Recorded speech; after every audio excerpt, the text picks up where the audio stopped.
ቃለው እኔ ቤት ይውሰድ እሱንም ይውሰድ በትንሽ ትንሽ ነገር ሰበብ እየመጣ ቤት ውስጥ ጊዜ አያሳልፍ። በቃ ምንም ነገር አልፈልግም። ይሄን ህይወት አልፈልግም ካንቺ ጋር መቀጠል አልፈልግም የምትልበት ምክንያት ምንድን ነው? ሰላም ጤና ይስጥልኝ ውድ ዩቲዩብ ቻናሌ ቤተሰቦች እንዴት ከረማችሁልኝ? ደህና ናችሁ ወይ? እኔ ደህና ነኝ፣ እግዚአብሔር የተመሰገነ ይሁን። ትንሽ ጉንፋን አሞኛል፣ ለድምጼ ጥራት ይቅርታ ጠይቃለሁ።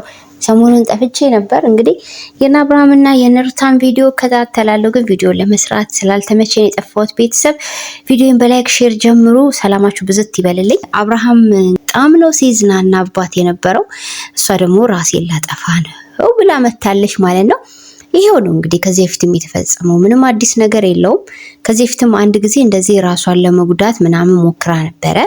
ይህ ማለት ደግሞ አብርሃምን የማሰሪያ መንገድ ነው። ሲቀጥል ደግሞ እሱ በጣም ቦታ እየሰጣቸው አይደለም፣ ለሩታም ለሄርሜላ። ከጊዜ በኋላ ጉዳቱን በሱ ምክንያት ያሳለፈችው ጊዜ፣ የተበላባት ዘመን፣ ሁሉ ነገር እየቆጫት ሲሄድ ያኔ ይታወቃታል። ሞታም ተሟሙታም ቢሆን በቃ ከአብርሃም ጋር ላለመለያየት ነው እሷ የምትፈልገው።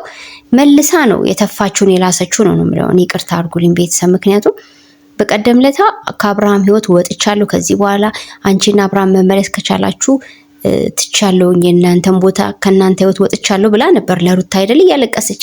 አያችሁ ሄርሜላ ተዋሻለች። እውነተኛ ነገር አይደለም ይዛ የመጣችሁ። በቀደምም እሷ አብርሃምን በሲስተም ወደ ራሷ የመመለሻ መንገድ ይዛን የመጣችሁ።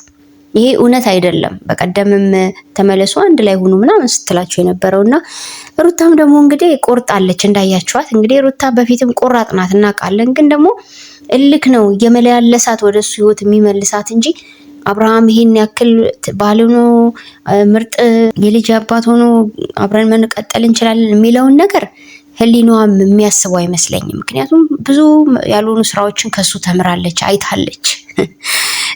ስለዚህ ማለት ነው ቤተሰብ ሩታ ወስናለች። ከዚህ በኋላ በቃ 10 ይመላለስብኝ በልብስ በምን በልጅ እያሳበበ ህግ እንደፈቀደው በህጉ መሰረት ህግ በፈቀደለ ሰዓት ብቻ መጥቶ ልጁን ደጅ ላይ ማየት ይችላል ብላለች። በቃ የትክክለኛ ውሳኔ ነው። ለማከለ ህፃን ልጅ ስላለ ለልጁ ሲባል አብረው የሆኑ የምንለው ነገር አብረው ከሆኑ በኋላ ጥሩ ህይወት ካልኖሩ፣ እንደ ድሮ መፈቃቀር መዋደድ ከሌለ፣ እሱ ፍላጎት ከሌለው፣ እንዳያችሁት እሱ ስልቹ ነው በህይወት ዘመኑ። አብርሃም በህይወት ዘመኑ ከሰዎች ጋር ረጅም ጊዜ አብሮ የመቆየት በተለይ ደግሞ ከሴቶች ጋር እንትን የለውም፣ ፍላጎት የለውም። በቃ ይሰላቻል፣ ስልቹ ነው። ይሄ ደግሞ መንፈስ ነው። የምሬ ነው የምላችሁ። መንፈስ ያጠቃው ሰው እንደዚህ አይነት ባህሪ ያለውና አሁን ላይ ደግሞ ሴቶች ዘሮ መስሎን የመጣው የሆነ ይቅርታ አድርጉልኝ፣ እንደዛ እየመሰለኝ ነው ገጽታው ማለት ነው። ለእናንተ ምን መስሎን ሊታያችሁ እንደሚችል እናንተ ናችሁ የምታውቁትና ቁጥርጥር ተሰርቶ አስይዞ እንደ ሴቶች መምጣት ተጀመረ። ይሄ ጤነኝነት ነው? ወዴት እየወሰደው ነው ልጁን? እና ይሄ ራሱ የምታዩት አብርሃም ላይ የሆነ አዛላቂ የሆነ ሰው አይደለም። በቃ በዚህ ሰው ፍቅር ኖሯችሁ ምናምን አሰባችሁታል አብራችሁ ስትቀጥሉ እንደው በቃ ምርጥ ባህል ሲሆንላችሁ በምን ሂሳብ ሩታ እንደሳለችው ራሱ አይገባኝም። ከሄርሜላ ጋር ትግል ያዋጣም። ሩታ አንቺን ብትሆኚ አሁን ላይ ወሰንሽው ውሳኔ ትክክል ነው። በቃ ማለት ቀጥሎ አያስቀጥልሽም። ህይወትሽን ሰላም ሰጥቶ አብሮሽ በሰላም ደስ የሚል ህይወትን ለመቀጠል እኔ ማይታለም ነው። በቃ ይሄ ነገር በፍጹም ሊሆን አይችልም። እንደዚህ አይነት ተቅበዝባዥ ባል እንደው ፈርዶብሽ ነው እንጂ አንቺ ላይ አብርሃምን የጣለው። እውነቴን ነው እኮ ወዲያ ወዲህ ያለ ህይወቱን የሚመራ ወንድ ምን አይነት ፋይዳ ታገኙበታላችሁ ስትቃጠሉ ለመኖር? ሩታ ሁሉም ነገሯ እንዳለችው ምንም አልጎደለም እግዚአብሔር ይመስገን ብላለች። ጤናዋም ውበቷም ሁሉም ነገር ምን ጎደላት? አንድ ልጅ ወለደች አትመስልም እኮ ሩታ። የምሬን ነው ቤተሰብ። ስለዚህ እሱ ቀረበት። አንቺን የመሰለች አፍቃሪ ጨዋ ይሄ ሁሉ ዘመን በመልካም ነገር በሷ ምክንያት የደረሰበትን ከፍታ ሁሉ ነገር የረሳ ወንድ ነው አብርሃም ማለት። ስለዚህ ከዚህ በኋላ የሚመጡት ሁሉ የሱን ጥቅማ ጥቅም ፈልገው ጭፈራ፣ እሱ ያው ይወድ የለ ሆቴል ይወዳል፣ ጭፈራ ይወዳል። ይሄን ፈልገው የሚመጡ ሴቶች ካልሆኑ በስተቀር አብርሃም ከዚህ በኋላ በህይወት ውስጥ የተረጋጋች ሴት ትመጣለች ማለት ዘበት ነው። ሄርሜላን ብትሆን እኔ ለምን እንደዚህ አፈርድሜ እንደምትበላ አላውቅም። እውነት በቃ አሁንማ ማንም እኮ ለሄርሜላ ክብር ያለው ሰው ያለ አይመስለኝም። የተፋችው መልሳ ትልሳለች። ከሱ ከፍታ መጣች እኮ አሁን በቃ በፊት እለየዋለሁ ብላ ወስና እዛ ሄዳ ደግሞ ራሴን ላጠፋ ነው ብላ ለቡዜ ስልክ ደወለችላት። ስታስመስል ማለት ነው። ኑና ያዙኝ ለያዥ ለገላጋይ እንደተቸገረ አድርጋችሁ ያዙኝ ብላቸው ጠራቻቸው። ግን እንደዚህ አይነት ወንድ ራሷ እሷ መፈለጓ ዛም ልቡ የሚዋልል ወደዚህም የሚዋልል እኔ ምኑን ፈልጋ ነው ግን አብርሃምን ሄርሜላ? የምሬን ነው። ከንቱ ነው እኮ ውበቷ፣ የሷ ውበት ከንቱ፣ ሁሉ ነገሯ ከንቱ። በቃ ልባም ሴት አይደለችም። ግን ሩታ ነች ካወቀችበት አሁን እንደዚህ ቆራጥ ሆና መታለች። ከዚህ በኋላ ከአብርሃም ህይወት ውልቅ ብላ መውጣት ነው ያለባት። እነ ቡዜ ያው በግልጽ ድጋፍ እያደረጉ ነው ለሄርሜላ። ግልጽ በቃ በፊት እኔ ከማንም አይደለሁም ስትላል ነበር ቡዜ። ውሸታም መሆኗን በዚህ አጋጣሚ እናንተም ለይታችሁ እወቁ። በቃ ከስራዋ እያያችሁ ነው አይደለ? ዳኒ ሜልሶን ተውት። እሱ አጨብጫቢ ነው፣ በሄድበት አለቅላቂ ነው። እሱን ብዙም ትኩረት አልሰጠውም ለሱ ማለት ነው። ግን ቡዜ ማለት ነው በስማ አንድ ሰሞን አንቺ ከማንም ጋር እንዳልነበር ስትናገር የነበርሽ ሴት አሁን ላይ በግልጽ አጨብጫቢ ሆነሽ ከሄርሜላ ጋር መጣሽ። በግልጽ ማለት እኮ ነው። የሩታ ነገር ሲያንገበግብሽ ነበረ። ከአብርሃም ጋራ መልሳት ትመለሳለሽ ብለሽ ማለት ነው ፈርተሽ ነበረ።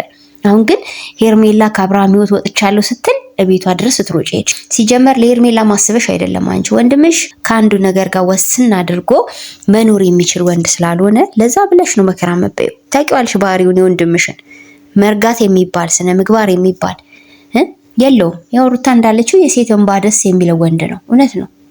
እናንተም እኮ እንዲሆናችሁበት ነገር ራሱን አንዳንዴ እጠራጠራለሁ። ቤተሰብ አብርሃም መድኃኒት አድርገው በቀበርጦስ የምትሉ ሰዎች እሱን ሄርሜላና ሩታ ምን አድርጎ ነው በዚህ ልክ ይቆላለፋቸው? አስቡት፣ አጢኑት እስቲ ወደ ግራ ወደ ቀኝ። ማመን ስለሆነ ነው አብርሃም። አሁን በዚህ ባህሪው አብርሃም የሚወደድ የሚፈቀር ወንድ ነው። ብዙ ቪዲዮዎችን በትኩረት ላይ ሞከርኩኝ። ከአብርሃም ሊፈቀር የሚገባ ምን ነገር አለው? እንደ ሴት እንኳን ሴትን የሚያከብረው እንዳይደለም፣ በአንድ ተወስኖ የሚቀመጥ አይደለም። ሴቷ ከሱ ምን አይታ ነው እንዲህ የምትሆነው? አብርሃምን ጠርጥሩት። ልቁኑ ሩታን መጠርጠር ትታችሁ ማለት ነው። ጤነኛ ሰው አይመስለኝም አብርሃም። የምሬ ነው ቤተሰብዬ። እና ሩታ ውሳኔዋን አልደገፋችሁም ቤተሰብ? በቃ ተወስን። ምክንያቱም እቺ ሴት ዘላለሟን ከሱ ጋር እንዳለች 2 ዓመት 3 ዓመት 4 ዓመት በከንቱ ጊዜዋን ነው እየበላባት ያለው። እሱ ሁለቱም ጋር ጌም መጫወት ነው የሚፈልገው። ይሄንን ከነቃችበት ሩታ ቶሎ ማምልጣ ፏ ብልጭ ብላ ዝንጥ ብላ ከልጇ ጋር እየኖረች ወደፊት ደግሞ እግዚአብሔር የሚሰጣትን አዲስ የህይወት ምዕራፍ አሜን ብላ ተቀብላ ምን ይታወቃል? እንደው ይሄንን ለካ ይሄን የመሰለ ህይወት እግዚአብሔር ሊሰጠኝ እያለ ነው እንዴ እኔ ለካ እዛ ጋር ከማይረባ ህይወት ጋር የምታገለው የምትልበት ዘመን ይመጣል። ይሄን ወቁ። አንዳንዴ እኮ ስሩ ስላላ አይኖቻችሁን ገለጥለጥ ካላረጋችሁ ሁሌ አንድ ነገር ላይ ካተኮራችሁ በጣም ብዙ ነገር ያመልጣችኋል ቤተሰብ።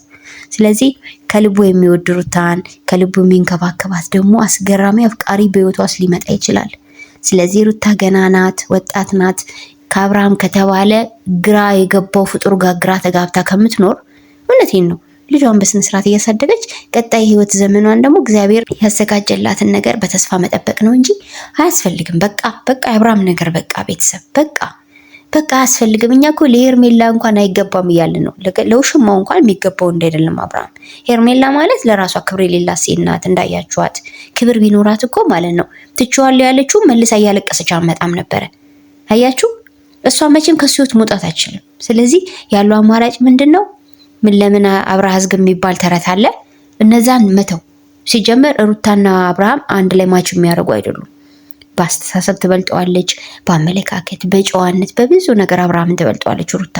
አብርሃም ለሩታ በፍጹም የሚገባ ወንድ አይደለም።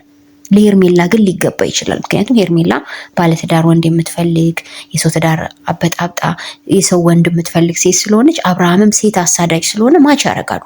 ማቾቹን ለብቻ ትተዋቸው። በቃ እዛ እንደፈለጉ ይሁኑ። እግዚአብሔርን ከዚህ በኋላ ሄርሜላ ከአብርሃም ጋር ሆነች አልሆነች እኔ ምንም መስሎ አይታየኝም። ሩታ ግን ከዚህ ህይወት ትውጣ። ይሄ ሰው ለሷ አይገባም። አጥፊዋ ነው።